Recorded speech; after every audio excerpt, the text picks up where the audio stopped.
Your very good friend Candace Owens has been putting out some pretty wacko stuff, I would say, would be my opinion, on the death of Charlie. Um,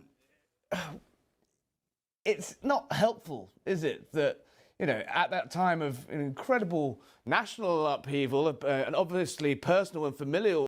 When people say she's putting out wacko accusations, crazy accusations, she's sounding delusional, don't just insult her or say these things. Explain why you think that. What I've noticed, a lot of these people are just saying, she's crazy, or in his words, she's wacko. Why? What's your problem with her theories? Explain it. Debunk it. Don't just insult. Tragedy to have someone like that picking apart the argument and suggesting that there are darker forces at play here that the US government have a hand in covering up. Can you see why people get upset by that and would like you perhaps to... Can you also see why people believe her? Why people believe these wacko accusations? Maybe if the feds didn't fucking start construction on a crime scene the very next day or 2 days after, maybe if the messages, the leaked like Discord messages, didn't sound like absolute bullshit, AI generated bullshit, maybe if all the videos that we're seeing doesn't make sense, maybe the fucking bullet doesn't make any sense, the bullet's too big to cause such a little entry hole. Can you understand why people believe her or follow these wacko theories? Come on, bro. sort of distance yourself from that sort of thing? I hate that as well. Maybe you should distance yourself from that sort of thing. Bro. Would like you perhaps to sort of distance yourself from that sort of thing? Like, if you want somebody to distance themselves from it, just debunk the accusations then. Like, come on, mate. What? That's so bro. What a shit argument. Maybe people want to see you distance yourself from her. Such a bitch ass son. Pretty funny. So am I going to attack Candace Owens because you think... I'm not asking you to attack her. Probably not going to do that, Harry. No, probably not going to do that. I'm going to give you the benefit of the doubt as a foreigner of not understanding our politics, but the whole ritual of, you know, this person said something I don't like. In order to be a good person, you must denounce this person. Obviously, I would die before I played along with that. I don't know anyone who's saying that who was the moral authority to compel me. I don't know anyone saying that it was any moral authority at all. And I would say broadly, not about Candace, comma, whom I love, comma, but about all people. Getting to the truth is the most important thing. Exactly. And you get to the truth by debunking theories. I said this before. I would much rather someone like Candace just lay out a bunch of theories. It could be aliens came down and killed Charlie Kirk. That could be a theory. I'm fine with that. I'd much rather have a bunch of theories and then we can debunk them one by one and we get closer to the truth, rather than just sticking with one thing that the mainstream media said and just go along with it and pretend like nothing else happened, like everything else that's happened is normal. Like, I don't get it. And the thing is, these people, a lot of these conservative right-wing guys, you're for freedom of speech and stuff like that when it suits you.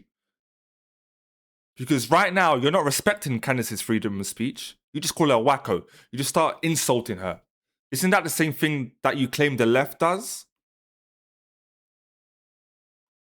Bro. My life to it. I haven't always done a very good job at all. That's the point of free speech, is that we can speak our ideas and have a debate about our ideas, so then we can find the best one.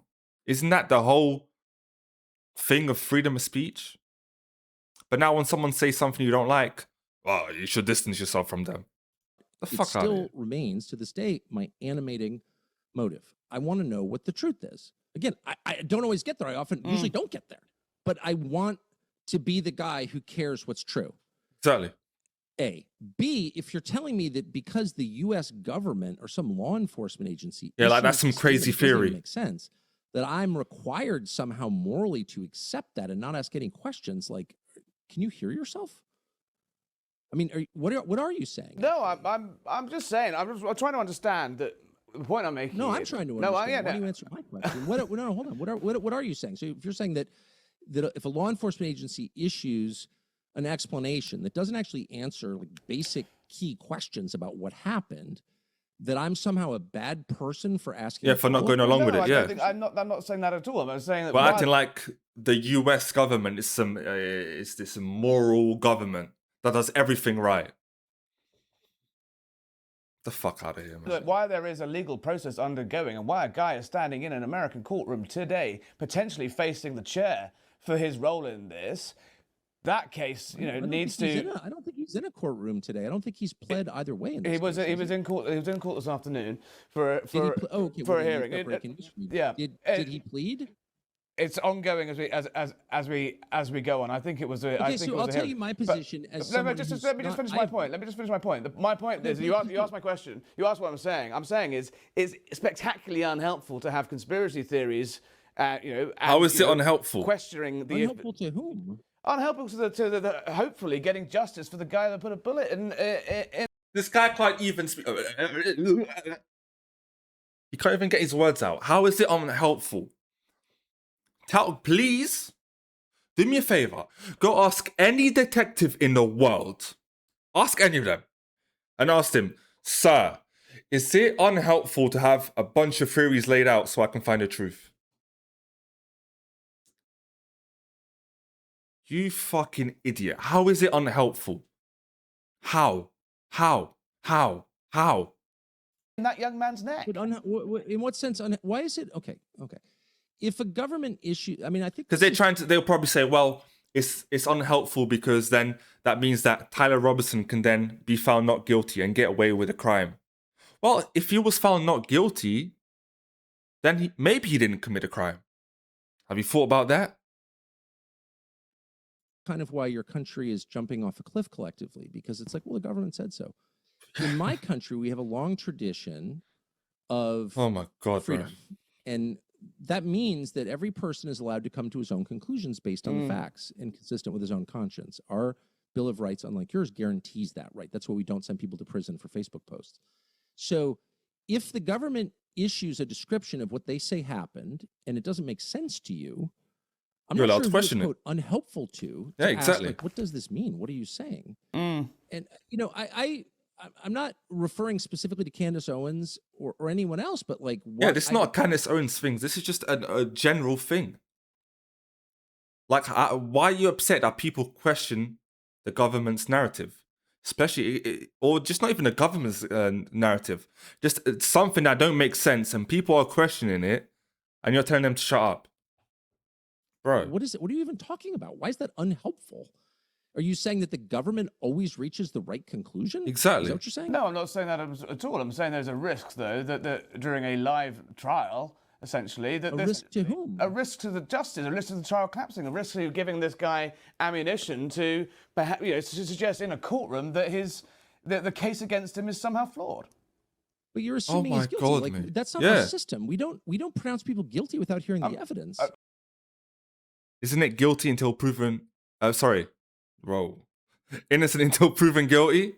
But nah, only when it suits them. Of course. What country are you from? That's not how it works here. I'm not assuming he's guilty. I'm saying he's well, on trial right now. You are assuming he's guilty. You are, because you're saying let's not put any theories out there that may help his case and help him get away. Be found not guilty. Sorry. So you are assuming he's guilty. Don't put anybody to death unless we're sure they actually did it. And we're sure they did it because we've heard all the evidence, we've heard the counter argument against that evidence, and then citizens make up their mind. So that's our system. That's how we arrive at justice. We don't just assume because we heard 3 things on Twitter that someone is guilty and deserves the death penalty. Yeah. Like, that is not justice. That's like African justice. And we just try not to do that here. So I don't know. It looks like this guy did it. From everything I've heard, it sounds like he did it. I don't know. I still don't understand the story. And I think that's fair to say. It's not unhelpful to say that. It's just true. And by the way, it's never unhelpful to tell the truth. The whole mandate in life, especially in our business, just tell the truth. Exactly. Yeah. Do you want... No rebuttal. Yeah. Next question. just gave an interview where you accused Pat Buchanan of needling Jewish people. And that's been thrown. Pat Buchanan up and down. Yeah, I remember you had a bow tie on back in those days. But that accusation, and it has been thrown back at you, for inviting Daryl Cooper onto your show. The guy who said that Churchill was the chief villain of World War II. Yeah, Daryl Cooper. But I mean, Daryl Cooper's like actually kind of liberal and very moderate, and I don't really know. I don't really know episode, this Dan Cooper guy is. I thought it was really interesting, and I really like Daryl Cooper enormously as Daryl a person. Cooper, He's an honest person. I don't know if he's right about everything, but he seems motivated by a desire to find out what's true. I'm not exactly sure what Daryl Cooper said to cause this like world historic event. He said that Churchill was the chief villain of the Second World War. Okay, the problem is not what someone says. The problem is, can he back it up? Now, I've never watched this podcast with, is his name Daryl Cooper? Whatever his name is. Mr. Cooper. I don't know who he is, never watched it, but if he's claiming something and he went on his podcast and he gave good points about it, what's the problem with that? What's the problem with that? People were getting onto someone like Alex Jones years and decades ago, but now we found out that some of the stuff he was saying was right. So just let people, if people have an opinion, like this Mr. Cooper guy said, Churchill was the bad guy. If he has stuff to back it up, let him say it. Give him a platform to say it. Then we can come to our own decisions. No, okay. I don't look. I'm not. I'll tell you what I think, which is any time you are sending money and munitions to Joseph Stalin, who was the greatest mass murderer in the history of Europe, killed more Christians than any person in history, more than Nero, then you're on the wrong path. How about this? Don't send weapons to Joseph Stalin. It's not an endorsement of Hitler. I loathe Hitler. I'm not pro-Hitler. Hitler's disgusting. But I don't think that any government should ever send weapons to Joseph Stalin. Like, that's just not hard. And we did, and your government did enthusiastically, and it's very shameful that you did that. And why is that? You're not allowed to say that. I don't understand. Why is that? I'm not a Holocaust denier. I'm not anti-Semitic. I just don't think you should send weapons to Joseph Stalin because he murdered tens of millions of people. That would therefore make Joseph... How about no? I get that. I agree with that, but that would surely make Joseph Stalin, not Winston Churchill, the chief villain. Excluding Hitler. Okay, let me remind you of your own history. Who facilitated those weapons transfers? It was Winston Churchill. It was your prime minister who convinced our president that we needed to support Joseph Stalin. Like, no, that is wrong. You think it is fair to call? As a Christian, I find it disgusting to some atheist monster who's murdering Christians, murdering priests like wholesale, blowing up churches. No, I don't think so. I'm not for that. And no amount of screaming by Ben Shapiro is going to make exactly. No, anybody. Obviously. Let me say it again. I'm very anti-Hitler. That goes. I think that goes. I'm not sure. That's it's another shit argument. Is if you don't like this person or you say this person's a bad person, then you support this person. For example, this guy just said, "Well, if you don't support Winston Churchill, then you like Hitler." Just shit arguments. Absolute shit arguments. But is Churchill the chief villain? I mean, obviously a leader dear to... The chief villain? I mean, look at your country now. It's pathetic. Like, how is that a win? As I said to Pierce the other day, I was like, how did you guys win? You go to Japan. Japan has problems, but Japan is a wonderful, functional, beautiful, clean. Your country's not clean. Neither's mine. Like, cleanliness is really important. If your cities are dirty, you've gone way off the rails. And by the way, the Victorians would never have, they understood that order was the first thing God created out of chaos. And that is a virtue just by itself. Order is a virtue. And you walk through London, parts of London are wonderful. Parts of London are just absolutely filthy. They're like New York or Philadelphia. That's not acceptable. And why not just say that? And why is it the victor countries that are the worst? Like, what was that? And someone who can't reassess that's a good point. Without like screaming Holocaust denial. That's a good point you're saying. Why are the countries? Well, you said the winning countries look the worst. Shut up. Well, I'm not going to shut up because I haven't said anything wrong. Everything I've said is reasonable, and you know it's reasonable. And so, like, why the attempt to police reasonable observations? Like, why? Yeah, mate. Like this the thing. Like with a lot of these right-wing guys or conservative guys, like they want free speech until it suits them. Now, when it doesn't suit them, they don't want it. I don't understand. Let people put out their theories, put out their opinions. Let them back it up. We can take, for example, like I said, with this guy, with the guy that said Churchill was the bad guy, or Candace Owens saying she believes the US government was involved in the Charlie Kirk assassination. Let these people say these things as long as they back it up. And then we can decide for ourselves. It's not that hard. It is not that hard of a concept to understand.